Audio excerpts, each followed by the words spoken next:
You're watching Chappaqua County Public Television Movie of the Week.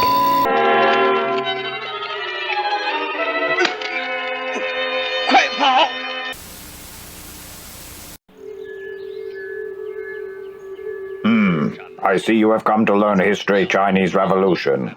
First you must defeat my swordsman. No! I clicked on this by mistake. Nonetheless, I will defeat your swordsman, then continue my search for internet, porno.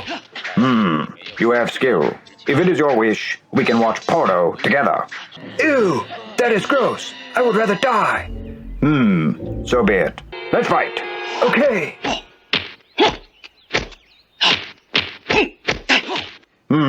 You fight well, but not well enough. Perhaps if you were more trained in history Chinese Revolution, you would succeed. Perhaps. How can I become more trained?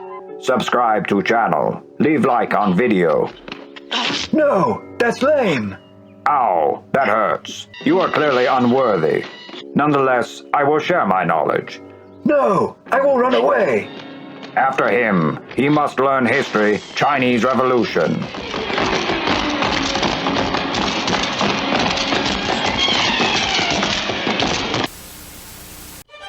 Episode 8. Man on Proud Steed bring heavenly promise to suffering people. This is Sun Yat-sen. No, wait a minute, that's not Sun Yat-sen. Who's been f***ing around with my notes? He was a man of contrasts. A man of thought and a man of action. He is to China what Benjamin Franklin is to the United States. A guiding beacon in a time of uncertain transformation. Handsome, adventurous, intelligent, and determined, his whirlwind of a life would come to be revered, not only by the later nationalists, but also the communists, each of whom felt the other had betrayed Sun's vision. He was born in 1866 in a small village in the southern Canton province, now Guangdong province. His older brother had already emigrated from China, landing in Hawaii of all places, and Sun followed him there for his schooling.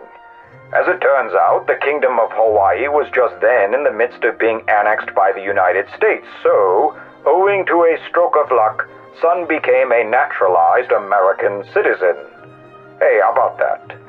He also converted to Christianity, much to the displeasure of his family, yet the connections he forged among the Chinese Christians afforded him a plethora of hiding places and escape routes, many of which would later come in handy. Trained as a physician, Sun grew dissatisfied with Chinese medicine and thereafter turned his healing touch to the grave maladies afflicting his country. By the way, that reminds me, I've got this, this terrific Chinese doctor joke, and, let's get through the lecture and maybe I'll share it with you. You'll love it. It's really quite something. Sun began moving in revolutionary circles, sometimes leading local uprisings, all of which failed, and other times traveling abroad to raise funds for his revolutionary pals. He solicited donations from Chinese expatriates as well as foreign sympathizers in places like London, Tokyo, and across the United States. He also found the time to take no fewer than 2 wives and 3 concubines, which sounds like such a goddamn headache, I don't know how he managed it. Did you hear that, Gladys? Anyway, when word reached him of the Wuchang Uprising, Sun cut short his stay in Denver, Colorado, and rushed back to China, bringing along American adventurer General Homer Lee in his luggage. Do we have time to do a quick sidebar on Homer Lee? No? Okay, I guess we do. Now, there's another guy we should probably talk about, General Yuan-Shikai, the leader of the powerful Beiyang army. Like Sun Yat-sen, Yuan-Shikai was also a bigamist who had 32 children spread out over 10 different women.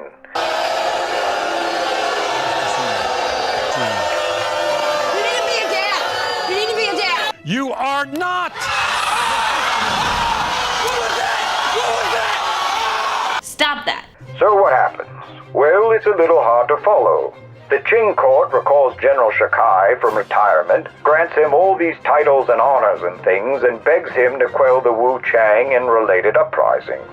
The wily Shikai agrees, but then takes his sweet time with everything. He crushes one rebellion in Hankou and Hanyang, now all part of Wuhan. where have I heard that name before, but declines to march on Wuchang, spotting an opportunity for parley. By this time, Sun Yat-sen is back in China. He organizes the disparate uprisings into a unified provisional government and is elected as its first president. However, Sun recognizes the hopeless military situation of the revolutionaries and opts to negotiate with Shanghai instead. The two characters eventually hammer out a compromise. Sun will yield the presidency of the new Republic of China to Shanghai if Shanghai will use his influence to convince the Qing court to abdicate. With almost no supporters left anywhere in China, the Qing court agrees to Shanghai's demands. And so, on February 14th, 1912, Valentine's Day, roughly 4,000 years of Chinese dynastic rule came to a sudden and anticlimactic end. They even let Pu Yi stay in the Forbidden City to play emperor for another 10 years or so. I don't know if they forgot to tell him he'd been deposed or what, but you know, there's a lot worse ways this could have gone, so I suppose we should be thankful. Sun Yat-sen and his lieutenants next organized the first national elections in Chinese history. It was a bit of a mess, somewhat understandably, but in the end, 120 delegates met at the First National Assembly in Peking, under the leadership of Premier Song Jiaren and his newly minted political party, the Kuomintang. But then, in the most predictable thing ever, President Shanghai assassinates Song Jiaren and promptly declares himself to be the Emperor of China.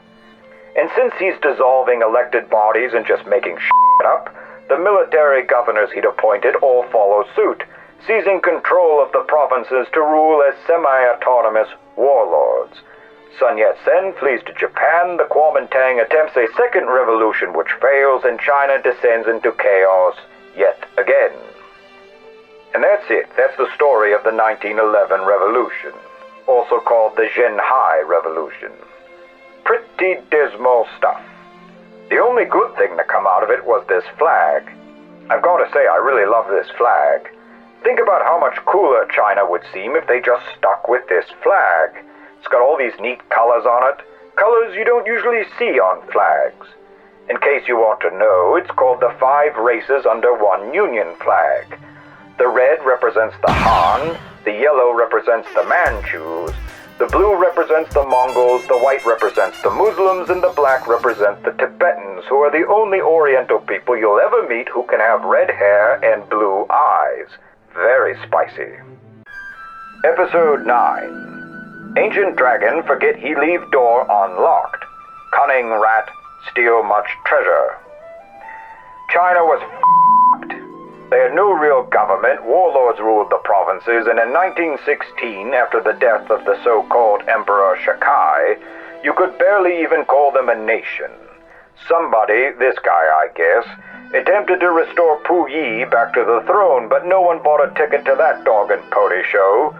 Sun Yat-sen returned from exile and managed to establish a toehold back in Canton province, hoping to build a base from which future patriots might rescue their broken, bleeding country. Meanwhile, the European powers, who might have been counted on to broker some sort of transitional government, were busy with the little thing that was going on in Europe at the time. Also, China's massive neighbor to the north was enduring her own internal and quite ridiculous turmoil, which meant nobody was really paying much attention when another power in Asia decided the time was ripe to play their hand.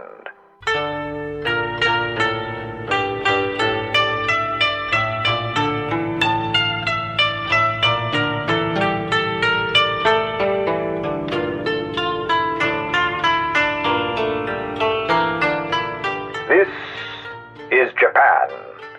They are a nation of colorful two-dimensional cartoon people who perambulate with extraordinarily fluid movements and contemporarily increase their power levels to stupefying magnitudes. Their literature is unfathomable, their cuisine and pornography are tentacle-based, exploding milk porn. And yet, unlike China, their modernization program was a paragon of success. Back in 1905, Japan had bested the Russian Empire in the Russo-Japanese War. As a result, they acquired the Korean Peninsula as well as territories in Manchuria, whetting an appetite that would fuel her gradual expansion into China proper. During World War I, Japan joined the Allies for the most piratical of reasons and cruised about the Pacific, seizing practically unguarded German assets. As an aside, many of these places would 30 years later have to be retaken at terrible cost by American sailors, soldiers, and Marines. China could do nothing to stop any of this. Her century of humiliation had grown somehow even more humiliating. The regional warlords, as warlords do, plotted and schemed against one another in a state of affairs eerily similar to the warring states period of ancient China. The average Man from China in the street could therefore be forgiven for concluding that what China needed was a second Qin Shi Huangdi to unify her once again. But where could such a man be found? Ultimately, there would emerge two candidates. This is Chiang Kai-shek. Or is it? No, I'm wrong this time. This is Chiang Kai-shek. I just kind of like saying Chiang Kai-shek. Chiang Kai-shek, Chiang Kai-shek, Chiang Kai-shek, Chiang Kai-shek. Born in Zedong province to a modest family and widowed mother, Chiang was, in his youth, something of a problem child, which may be why his mother sent him away to military school in Japan at the nearest opportunity. And if it weren't for Gladys's infernal meddling, you better believe military school is just what my son would have gotten. Maybe then I could look him in the face without feeling an irresistible urge to shoot myself. What kind of grown man collects something called Funko Pops? Still, he's nowhere near as embarrassing as my nephew. You may have even heard of him. He ran off to California a few years ago, finagled his way into Congress, and recently found himself honeypotted by a Chinese man-eater. Oh, the indignity. She isn't even all that pretty. I mean, I might have forgiven him if she was some kind of femme fatale, but as it is, maybe it's just because, to me, all Chinese women look like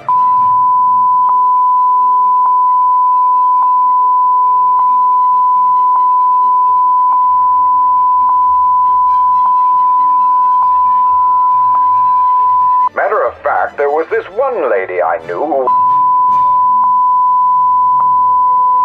And that's why I can never go back to that particular library. So... Where was I? Oh yes, Chiang Kai-shek. After his schooling, Chiang returned home just in time to participate in the Wuchang Uprising. When the first Kuomintang collapsed, he fled for Shanghai and for a time fell in with the notorious Green Gang, one of China's surprisingly numerous organized crime syndicates. You hear about the Chinese Godfather? He made them an offer they couldn't understand. Long story short, Chiang eventually found his way to the southern metropolis of Guangzhou, where Sun Yat-sen was painstakingly rebuilding the Kuomintang back into an effective organization. He also sought once more foreign aid, especially in the form of military equipment and expertise, to prepare for an eventual campaign to reunify the country. But time, it seemed, was catching up to him. And just as he was casting his eyes around for a confident and energetic successor, preferably one with a military background, who should turn up but Chiang Kai-shek? There's a bit more to the story, but as sometimes happens, the hyper-ambitious younger man and the wise but weary older man forged a close friendship.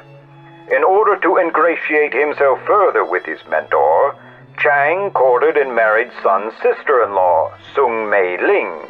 However, as a devout Christian, Sung insisted that Chiang first divorce his current wife and all his concubines, to which Chiang said, "Sure, baby, whatever."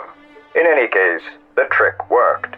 Chiang slid into the role of Sun's protege, rivaled only by a man called Wang Jingwei, who headed up the left-leaning socialist-minded faction of Sun's broad coalition. You see, in those days, the Kuomintang was something of a dirty farrago comprising illiberal nationalist modernizers, illiberal socialist modernizers, illiberal communist psychopaths, and anyone else who wished to unify the country under some sort of supreme central authority. The genuinely moderate voices in the Kuomintang were few and far between, although it may be here worthwhile to posit a little counterfactual. There were some, most notably Chen Zhongming, the military governor of Guangdong province, who advocated in favor of a federated Chinese republic. In his scheme, the provinces would first assert their sovereignty as independent states, and over a period of years gradually join into a union of provinces, which would then form a limited central government to manage the affairs of the nation as a whole. Sound familiar? Wouldn't it have been nice if that's what they did? Federalism probably doesn't work for every country, but it tends to work pretty well for large ethnically or regionally diverse places like, China. But remember, the notion of an all-powerful centralized state was such an inseparable and fundamental component of Chinese identity, the leading revolutionaries could comprehend no other form of political organization. There had also never been, except in a few places in the south, anything approximating a liberal tradition. An industrious commercial tradition, sure, but that's not quite the same thing. As I've grown older and hopefully wiser, I've come to believe that all peoples across the world value more or less the same set of things. No people I know of regard idleness as a virtue, with the possible exception of the Welsh, and differences between peoples more often involve differences in priority rather than differences in kind. For instance, Aristotle claimed courage was the greatest of all virtues, for without courage the other virtues could never be maintained. Tokugawa Ieyasu, on the other hand, might have said patience was the most important, and good old Al-Ghazali might have put forward obedience. But in case any of you youngsters are wondering, here is the final correct list. The same holds true with social goods. In the Chinese constellation of values, liberty is a nice thing to have, but not nearly as important as something else: harmony. 100 million mouths speaking with one voice, 100 million bodies moving with one purpose. The Chinese get off on that for reasons incomprehensible to me. Americans, of course, go in the exact opposite direction. That is to say, all real Americans. Harmony is certainly something we value. We do have to live together somehow or another. But when it comes at the expense of individual freedom, then, well, harmony. You can stick that goddamn bullshit straight up your ass, you goddamn commies. No, I'm not putting on any more of your f***ing masks. Suck my balls. I hope you jerk on them too. Stop telling me what to do. At any rate, I hope this sheds a little light on Chiang Kai-shek's conception of his country. He was the quintessential nationalist. Above all things, he wished to reunify China under his rule, of course, and maybe later introduce a few democratic reforms or what have you. He was vehemently opposed to communism, but only in the sense that communists were dangerous rivals in his quest for absolute control. As for communism itself, I openly wonder if he could have even explained what it was. May I introduce to the audience the President of the National Government of the Republic of China. Long live the Three People's Principle. Long live the revolutionary spirit of the nationalist China. In 1925, an ailing son Yat-sen dies from cancer of the gallbladder, that most capricious of the bladders, and he is greatly mourned. Predictably, a power struggle breaks out in which Chiang Kai-shek emerges victorious, and the following year he launches his mentor's long-awaited northern expedition. At first, all goes well. The newly minted National Revolutionary Army splits into 3 columns and easily sweeps aside the demoralized forces of the local warlords. The National Revolutionary Army is also relatively well equipped, thanks in no small part to the help of an unlikely ally, the Soviet Union. A few years earlier, Sun Yat-sen had traveled to Moscow and established a rapport with Vladimir Lenin, of all people. Stalin retained Lenin's policy of supporting the Kuomintang and not the communists, for reasons that are still mysterious to everyone. I think Stalin's game here was to first help the nationalists secure the country, and a little later shamelessly betray them. Anyway, we'll never find out because Wang Jingwei, leading the Western column, seized the city of Wuhan and peremptorily declared China to be a socialist republic. Chiang, who had just captured the city of Nanking, responded by carrying out a purge of local communists and instituting a policy of white terror.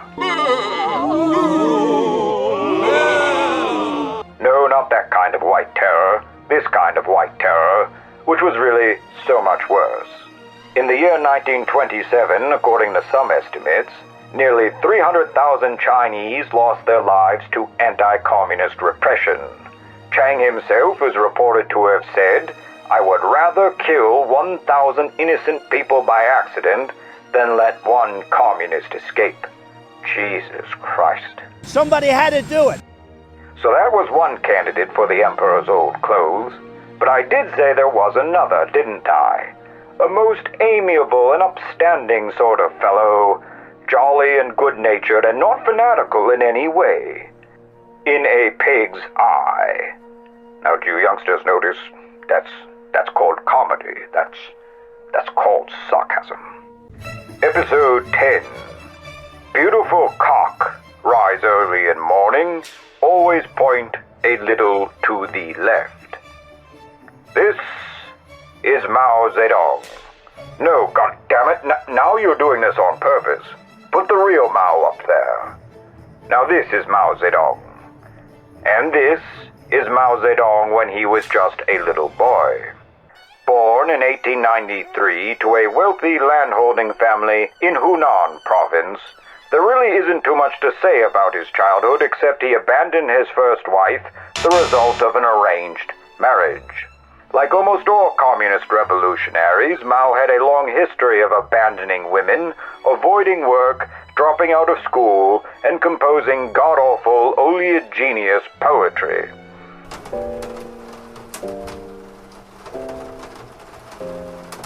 Here I stand on rolling hill. Distant sunset, crimson gleam. In the air, falcon cry. Caw, caw, caw, caw. Is a wind with a cold frost. Make you have a cold. A flu, make a sneeze. A chew, rising moon, make a sleep. Make a dream of communism. Reminds me of a couple of other clowns from a few years back. Apparently, contemporaries attest that he was handsome. Okay, whatever you say. And this, along with his undeniable intelligence, enabled him to swiftly rise through the ranks of whatever cockamamie commie outfit he happened to join. What were the communists doing in China? Well, what weren't they doing?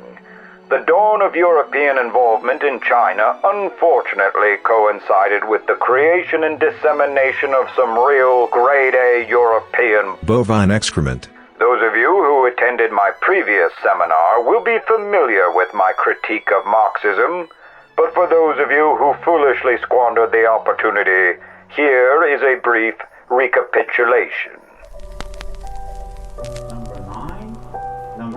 Dialectic, balderdash, historical materialism, balderdash, communist manifesto, balderdash, socialism, balderdash, sexual robots, balderdash. Number 8. Borgosio, balderdash, proletariat, balderdash, class struggle, balderdash, revolution, balderdash, communism, balderdash, hot gay sex. All I can say is, I hope you rot in hell. So there you go. By the 1920s, Mao was loitering around Peking, sometimes attending classes at Peking University, and other times attending secret meetings, distributing pamphlets, or participating in student protests. Your standard run-of-the-mill pinko crap. A bum. That's what he is. A bum.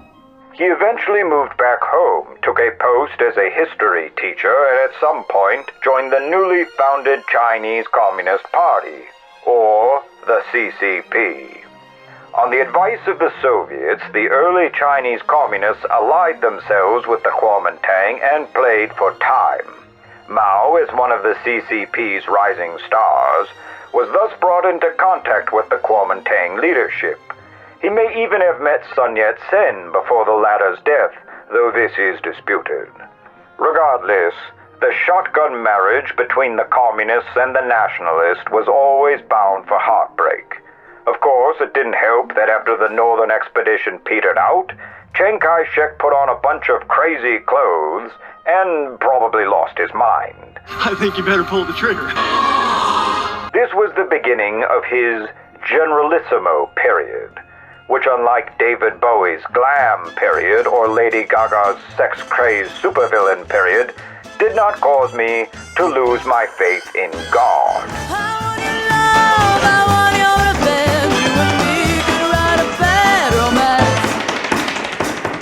No, stop it.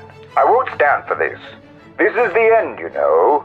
The end of truth and beauty, drowned in a vat of two-bit sleaze and goddamn catchy backbeats. He's right, you know. As mentioned, the Kuomintang leftists turned on Chiang, who responded by massacring them and driving the survivors into the hinterlands.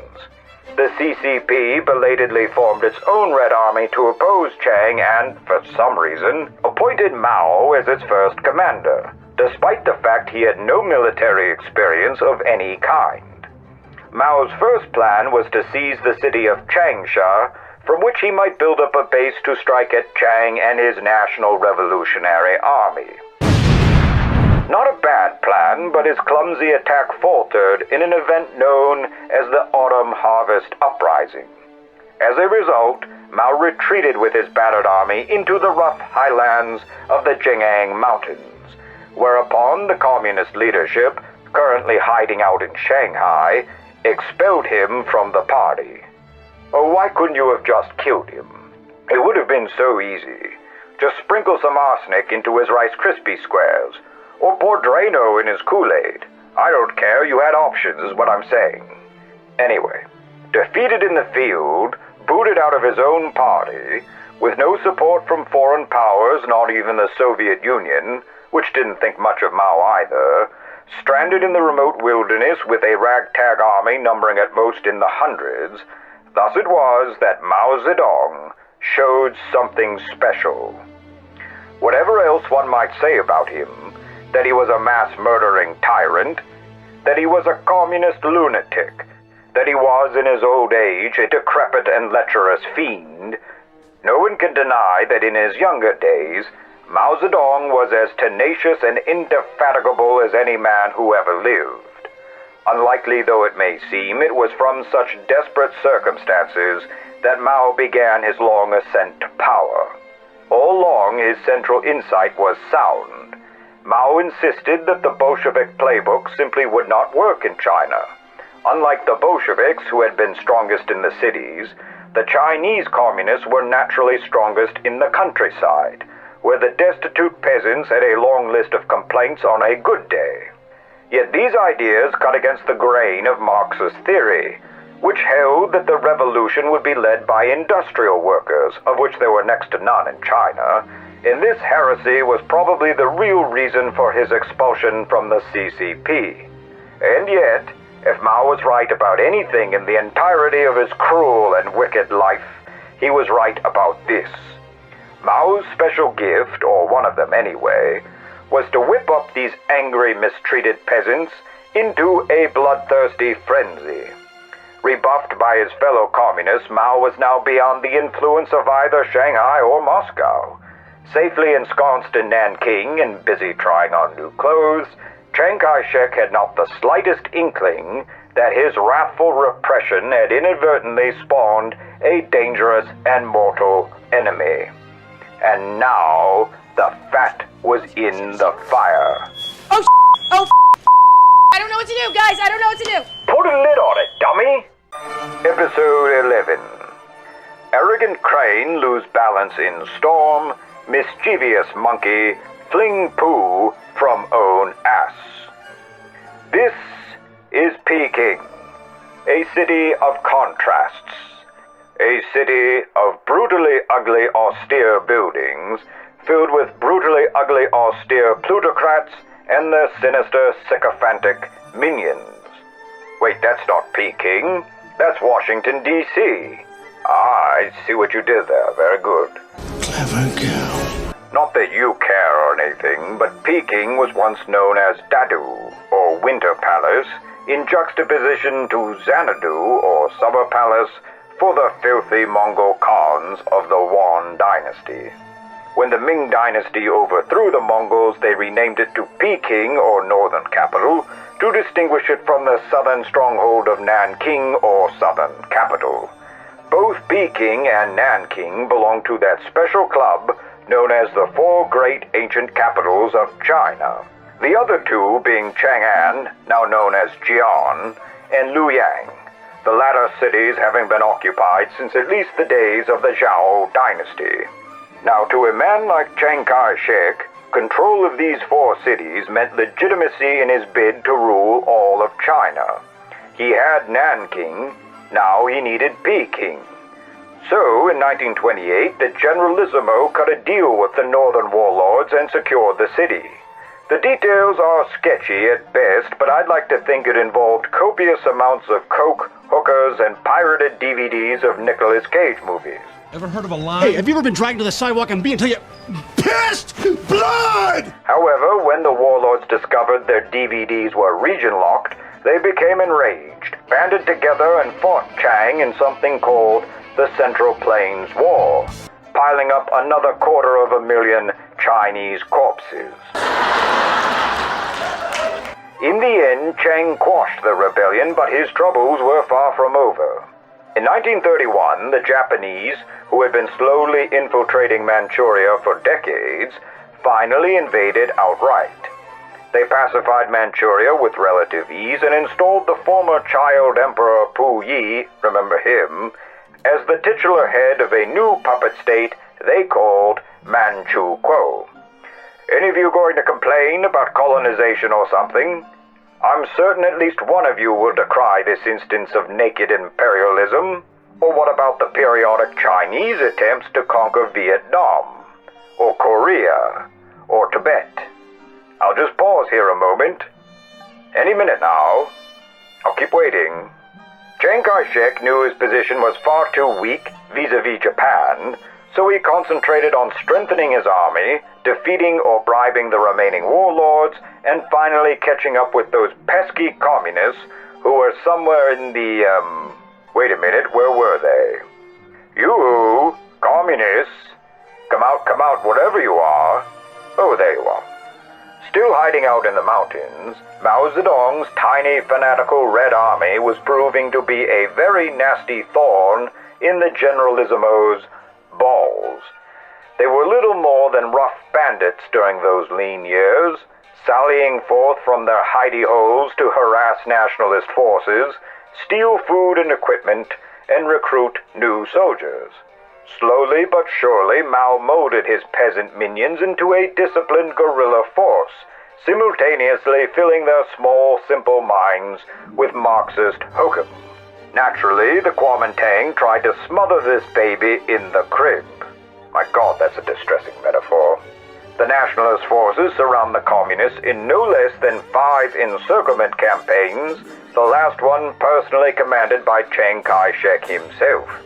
Surrounded, hopelessly outnumbered, and starving to death, Mao decided to risk everything on one desperate gamble. He gathered somewhere around 80,000 soldiers, broke through the nationalist lines under the cover of darkness, and fled deeper into the wilderness, leaving behind several thousand wounded and a significant number of women and children, most of whom would not live to see another day. Thus began what became known as the Long March, sometimes regarded as the greatest retreat in all of military history. For an entire year, the Red Army trudged along winding muddy roads, up and over the backs of mountains, under beating sun and through driving rain, pursued continuously by nationalist armies twice their size, fending off attacks by hostile tribesmen of various ethnicities who, after all these years, still remained beyond the wall, so to speak, of Chinese civilization. But it was all balderdash, outright bunk, made up by later communist propagandists. In reality, Chiang allowed the communists to escape in order to please the Soviets, who were still supporting him militarily. The Soviets, for their part, preferred the communists relocate further north, ostensibly to better control them. Mao himself was nearly left behind and was literally carried by his men for most of the trip. Along the way, perhaps to ease the stress that comes with being a brilliant revolutionary genius, Mao began a love affair with a 20-year-old admirer named Jiang Qing. This would have been heartwarming had Mao not already been married to He Zhizhen, the mother of his 6 children. Danny, 2's great, but 3's a crowd. Obviously, one of those 2 things had to go, and Mao graciously had his wife committed to a mental institution in the Soviet Union. Look, I know we've all thought about it, but really, have a heart, Mao. For purposes of keeping score of Mao's 4 official wives, wife number 1 he abandoned and committed self-deletion. Wife number 2 he abandoned and was executed by the Kuomintang. Wife number 3 he clapped in the loony bin on false pretenses. And wife number 4 remained devoted to him throughout the remainder of his life, even as he routinely cheated on her with underage girls. These are historical facts. In October 1935, Mao and his depleted Red Army finally reached the western province of, this word, the new base of operations. By then, thanks mainly to desertion, their numbers had dwindled to somewhere around 4,000 soldiers, which somewhat defeats the point of retreating in the first place. Was the Long March simply a ploy by Mao to personally escape capture? Yes. Yes, it was. And soon Mao was back at his old game, dangling fabulous promises before poor illiterate peasants, convincing them they would one day share in a glorious paradise before sending them to their sad and unremembered deaths. The target of his raids this time was not the Kuomintang, but the Japanese, who were doing their own raiding into China and would soon become an existential threat. And now, everything I just said, translated for Zoomers. What up, fam? No cap, CKS, looking all sus with that aggro drip. On guard, he simpin' for Western powers, brah. MZD, bussin', vibin' at his crib, brah. MZD just sippin' tea, finna get the squad up and cancel CKS, no cap. CKS be big mad, Lamau. That's a yikes. MZD just hit different, brah. You feel some bars he write, they slap. He the real goat, brah. Jesus Christ, we're Episode 12. Fiery comet burn hole in sky. Jade Emperor frown with sadness. Now just wrap your mind around how crazy all this is. There are something like 8 civil wars going on at once, all stacked on top of each other. The Kuomintang are fighting the communists, who are fighting the Japanese, who are fighting the Warlords, who are fighting the Kuomintang, who are also fighting the Japanese, who are also fighting the Warlords, and at one point the Russians show up too, because why the hell not? It was hard to say who's on whose side at any given moment. Case in point, the Chiang incident. Then there happens one of those episodes that sound as if they were written in the book of make-believe. And again, we have no photographs because no one invites a photographer to witness a kidnapping, which was what happened next. One day, Chiang Kai-shek flies into a conference with his generals, only to be kidnapped by his subordinate Zhang, something unpronounceable, who then tries to persuade him to join with the communists. Zhang's idea was that the Kuomintang and the Red Army should unify to oppose the Japanese together, which, given the circumstances, was not a bad plan. But don't ask me why he thought any of this would work. Mao Zedong and the Generalissimo were 2 of the most stubborn queens who ever lived. before. You had rolls all over the place in the back. It was disgusting. The up! I've had it with you. Go the home. Chiang averred he'd support Zhang's proposal, but once he was safely back at headquarters, he had all the conspirators arrested and most put to death. That was the Chiang incident, but there were other incidents. For whatever reason, Chinese history is full of incidents. Like the Mukden incident, contrived by Japan to justify their invasion of Manchuria, or this one, the Marco Bridge incident, also contrived by Japan, also to justify invasion.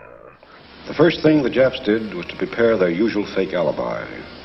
This time it wasn't a damaged railway track, as it had been in Manchuria in 1931. A Jap soldier had disappeared. Obviously, he'd been kidnapped by the insolent Chinese. Once more, Japan's honor had been insulted. Once more, the insult must be avenged. So, on the night of July 7th, 1937, at the Marco Polo Bridge near Peking, the Jap war machine struck.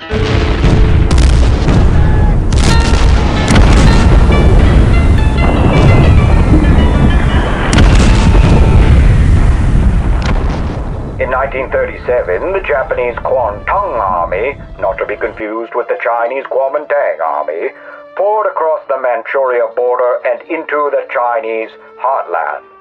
This is remembered in China as the Second Sino-Japanese War. We in the West tend to think of it as the prologue to World War II, although by either designation it was a brutal, murderous calamity. Japan had been nipping at the flanks of China for the better part of a century, but now she went whole hog, rampaging across the northern and central provinces until the Generalissimo ordered the dams and dikes of the Yellow River to be destroyed. This resulted in a massive flood which caused the deaths of upwards of 500,000 people, mainly Chinese civilians. Meanwhile, Japanese forces invested the city of Shanghai from the sea. Chiang dispatched several of his crack divisions to defend the city, but the thing turned into a Chinese fire drill. Chinese pilots tended to miss their targets wildly, and in one instance bombed their own refugee camp. Chinese infantry were woefully outgunned by the far more powerful Japanese, and resorted to house-to-house fighting, incurring frightful casualties. Actually, I'm not giving Chiang's troops nearly enough credit. On the whole, they fought ferociously, if amateurly. There were a few standouts, however, including a number of volunteer American pilots, all of Chinese ancestry. Men like Arthur Chin, who is now recognized as the first American fighter ace of the war, and who afterwards worked quietly as a mailman in Oregon until his death in 1997. All honor to a brave man. Nevertheless, the situation was hopeless. The Kuomintang had few airplanes or tanks, old, outdated weapons in general, and no industrial base with which to produce more. Seeing the writing on the wall, Chiang pulled his forces back to the neighboring city of Nanking. Nanking was then also besieged and captured, resulting in the hideous non-consensual sex act of Nanking. Now think about how awful you have to behave in order for a not member of a disbanded political party to emerge as the hero of the story. John Rabe, a German businessman and staunch member of a disbanded political party, established something called the Nanking Safety Zone, an agreement among foreign embassies to shelter the panic-stricken Nanking civilians. By some estimates, his efforts preserved the lives of 250,000 people. Yet those beyond the safety zone could only watch in gaping horror as a nightmare of unprecedented proportions descended upon their fair city. The Japanese soldiers, contaminated by years of social conditioning and enraged at the stubborn defense put up by Chiang's troops, took what they saw as their revenge on the local population. The accounts are harrowing.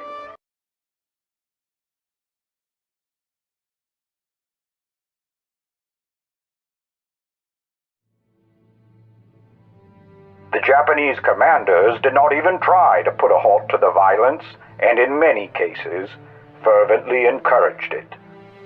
However, it quickly became clear to the Japanese authorities that this reign of terror had been a colossal blunder. Nanking was the capital of the closest thing to a government China had. It was brimming with foreigners, all of whom were appalled by the carnage and quickly informed their governments and the press. International condemnation was swift and unambiguous. The United States was distinctly outraged, and slowly but surely that earnest and mighty people began to stir themselves from their isolationist slumber. Something began to form in America that became known as the China Lobby. Present in both major parties, the China Lobby pressured the Roosevelt administration to take a harder line against Japan and to forthrightly back Chiang Kai-shek. John Wayne himself even came over with his dynamite flying tigers and would have saved China's bacon if it weren't for all those four-eyed bean counters back in Washington. Ding Hao. Ding Hao? Oh, wait a minute, that was just a movie I saw. But what a movie! They don't make them like this anymore. I honestly feel bad for you youngsters. You've never seen a real movie in the entirety of your short and what I assume will be pointless lives. What happened to the greats? What happened to Bogart? What happened to Hayworth? What happened to Disney? He's more machine now than man, twisted and evil. Aid from Uncle Sam would eventually reach Chiang, but not nearly in time and never enough. Chiang's other supposedly staunch ally, Uncle Joe, was busy flicking Japan's nose over Manchuria and then got tied up with something that happened in 1941. Also in 1941, the Roosevelt administration smacked Japan with an oil embargo in an attempt to dissuade her from further conquest. I remember because that was the summer I got my first erection as I watched my neighbor Mrs. Putnam hang her laundry out to dry. I don't know why I'm telling you this, but screw it. If nothing else, it adds a little color. Now, the Japanese were incensed by this. The embargo, not my stiffy. I think that's understood, since it deprived them of 95% of their oil supply, without which modern war, to say little of modern life, is utterly impossible. As it turns out, neither Japan nor China have any proven oil reserves. The only nearby source of oil is to be found in the South Asian islands of Borneo and Java, at that time under the control of the British and the Dutch. Obviously, those places would have to be invaded too, which would almost certainly bring the United States into open war with Japan. So, the Japanese hatched a scheme. In an audacious gamble, they would attempt to strike everywhere at once before the British, Dutch, Australians, and Americans could organize themselves and respond. In early December, their plans were ripe, and they metaphorically pulled the trigger.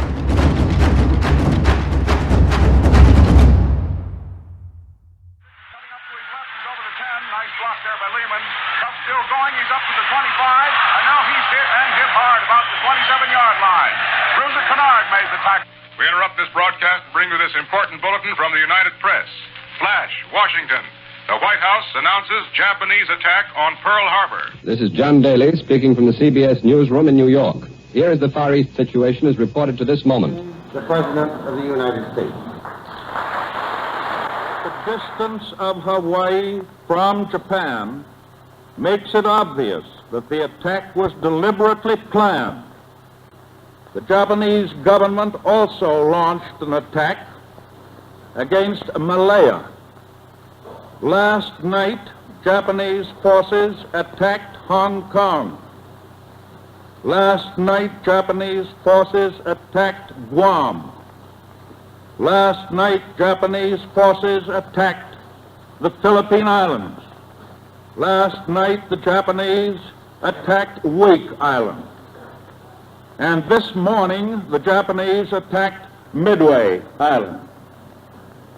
Japan has therefore undertaken a surprise offensive extending throughout the Pacific area.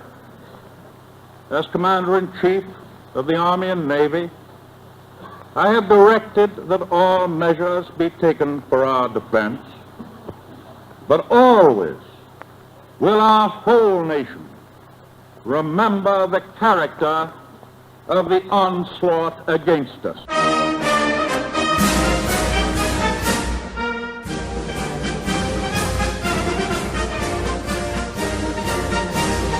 What are you waiting for? Do it!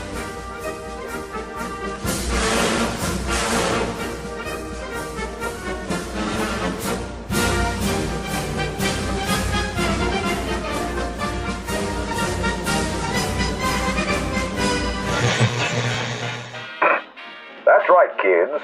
Pearl Harbor was just one of many surprise attacks, and all of them were in response to American support for China. The irony is not lost on me that American blood and treasure were spent subduing Japan in order to rescue China, only to lose China to this asshole. What a f***ing travesty.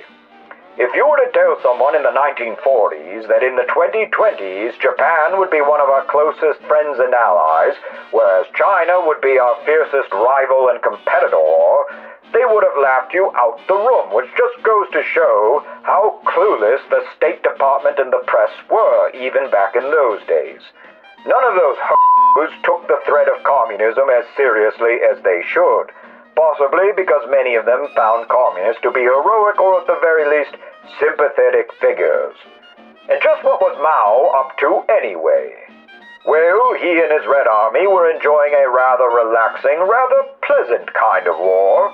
I'm not saying they were completely on the sidelines, but, well, yes, that's exactly what I'm saying. Mao was only too happy to let the nationalists get their teeth kicked in, while he built up a new power base in northwestern China. Sure, he dispatched his guerrillas to harass Japanese supply lines once in a while, but he spent most of the war circulating communist propaganda, painting stupid pictures, and composing yet more shitty poetry. From time to time, both the Soviets and the Americans would fault Chiang Kai-shek for his reluctance to cooperate with Mao, but can any of you really blame him? Of course, Chiang was playing his own silly games, telling the Americans one thing and the Soviets another, so I don't know. There really aren't any heroes in this story, kids. I mean, I tried to find one. I really did. I looked long and hard, but my God, this subject is just so f***ing depressing. I hate this shit. I hate all of it. Why I ever let you convince me to do this is beyond me. What? What did you say? Oh, you've got some? Well, you're damn right I'd like a drink. Thank you, sir. Oh, that's good shit. That is good shit. Thank you. Thank you. I needed that. All right. One more paragraph. Ultimately, the war settled into a stalemate. China had lost her coastal cities and great swaths of her territory, but neither the National nor the Red Army had been decisively crushed. The Chinese did manage to tie down the bulk of Japanese ground forces, greatly aiding the Americans in their fiery Pacific crusade. In 1945, the atomic bombs were dropped, the Soviets invaded Manchuria from the north, and the Japanese finally surrendered. China, for so long terrorized and brutalized by Japan, was now free at long last to terrorize and brutalize herself. Excuse me. Episode 13. North winds blow cruel arrows of winter, no duck to go in pot. This is Tiananmen. Not the square, that's over there. Between the monument to the people's heroes and the toilet. But up here is Tiananmen, which means Gate of Heavenly Peace. It was of yore the main entrance to the Forbidden City, and it was here in 1949 that Mao Zedong mounted the steps of the Great Palace and proclaimed the existence of a new country, the People's Republic of China. He couldn't use the simpler Republic of China since that was already taken. Nor could he use the happy, well-fed People's Republic of China, since that has too many words, and is also an egregious misrepresentation. But I've gotten ahead of myself. As I'm sure you're aware, the Allies, for lack of a better word, won World War II. And if you don't know that, you should have your voting rights taken away. As the second of the main ground theaters of the war, China had suffered terribly. Nearly 20 million people, the majority of them civilians, had died either in combat or from the attendant disruption and famine or from any number of Japanese atrocities. The Kuomintang had been so thoroughly broken and battered by 8 years of war, they could scarcely reassert control over much of the country. Most of their best men, the most courageous, dedicated, and competent, were gone. They had perished and could not lend their strength to the struggle yet to come. The Red Army, by contrast, escaped the war in far better condition. It now also had a new source of strength. By 1945, Joseph Stalin had reversed the long-standing Soviet policy of supporting the Kuomintang. From thenceforth, the Soviets would solely support the CCP, sending weapons, vehicles, supplies, advisors, flags, lots and lots of flags, in ever-increasing quantities. But it was then, and would remain later, a loveless marriage. Mao Zedong never forgave the Soviet Union for their hesitancy to support him during the desperate decades of the 20s and 30s. He also resented Soviet meddling in Korea, where a man called Kim Il-sung, one of Mao's former guerrilla fighters, who spoke almost no Korean, was recently installed by the Soviets to head up their puppet regime. The Kim dynasty would go on to give the Chinese no shortage of headaches over the years, and remains undoubtedly the most hilarious of all mass-murdering communist dictatorships. Rocket Man, fire and fury. And then we fell in love. Okay? And what about Chiang?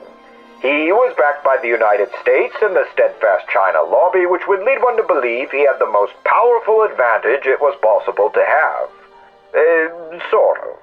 In my opinion, the United States doesn't get nearly enough criticism for how goddamn stupid their foreign policy was during the 1940s, and to be honest, during several other decades.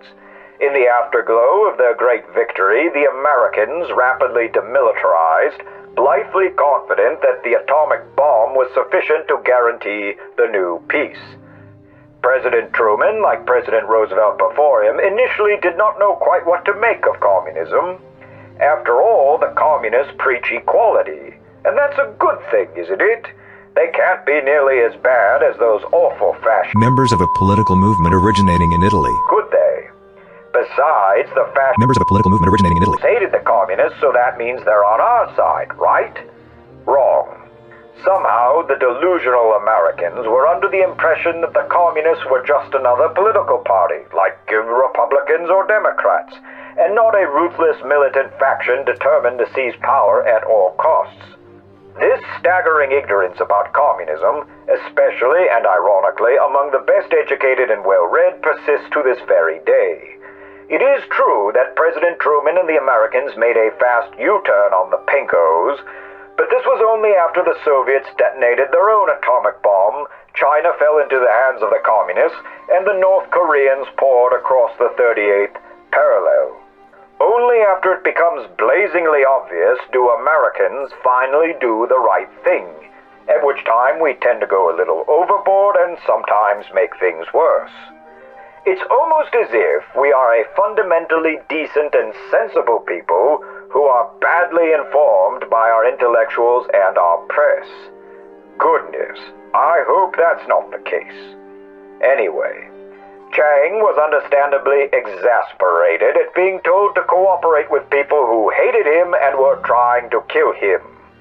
On the other hand, the Americans were beginning to grow tired of Chiang's charade. Like many men who stay in power for too long, his foibles and eccentricities had begun to overwhelm his finer qualities and better judgment. The Kuomintang reflected his leadership, riddled as it was with corruption and nepotism. And as the fortunes of the nationalist army faltered, it fell into bitter infighting. not unlike my appearance on the McLaughlin Group. How much doom does Hillary face in the Well, November? wait a minute. I was speaking. Eleanor, please.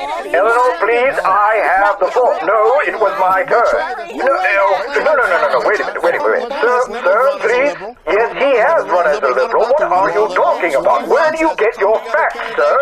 Utterly preposterous. I have never heard anything so stupid in the entirety of my life.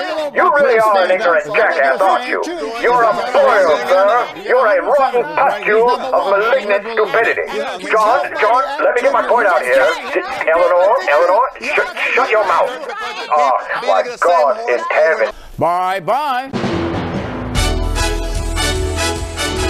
In 1948, the Nationalist Army suffered a series of disastrous losses culminating in the seizure of Peking and Nanking by the Communists. As a result, Chiang was ousted as president and Li Zongren, his main political rival, was put in charge. Li Zongren was a former warlord and fairly capable military commander. His idea was to retreat to the south and defend what territory they could with their dwindling forces. By now, communist propaganda was so potent, entire units of the National Army were flipping over like hamburgers. Lee hoped to make a final stand that would, hopefully, entice the Americans to come to their rescue. However, Chiang, revealing himself once again to be a petty jackass, undercut Lee at every turn. For one thing, he shipped the government's last gold reserves to the island of Formosa, now Taiwan, for safekeeping just when Lee most needed to pay his increasingly unreliable troops.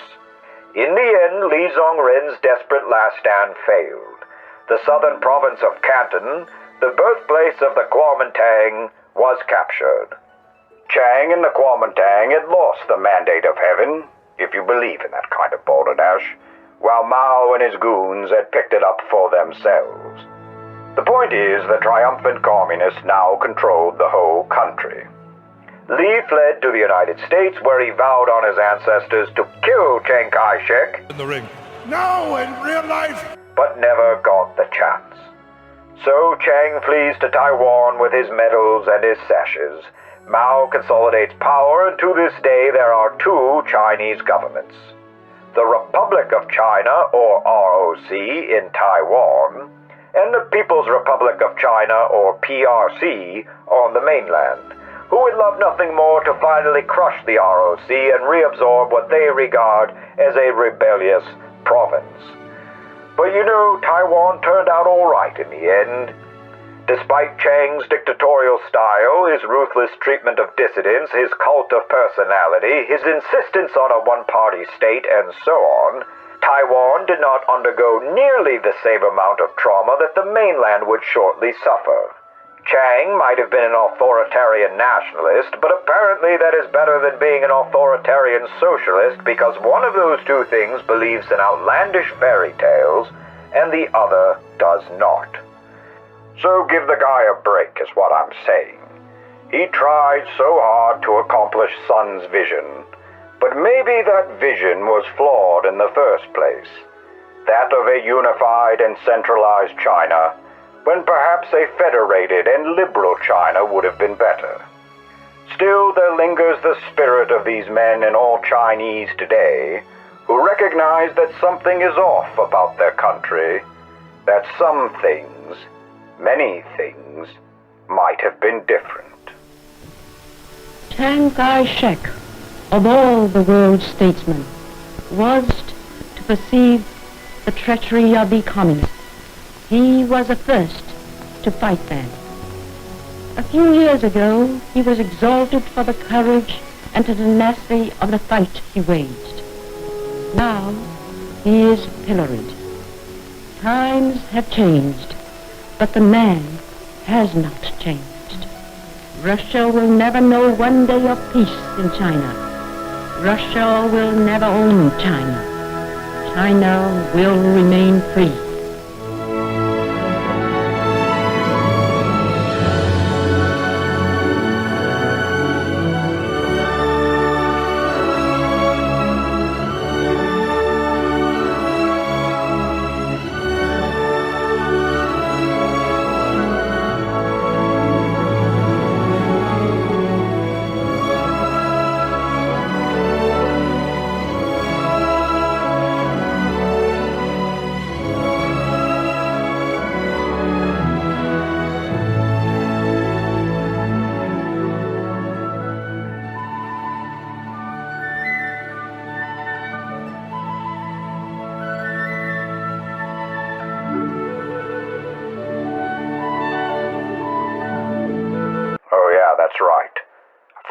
all this shit.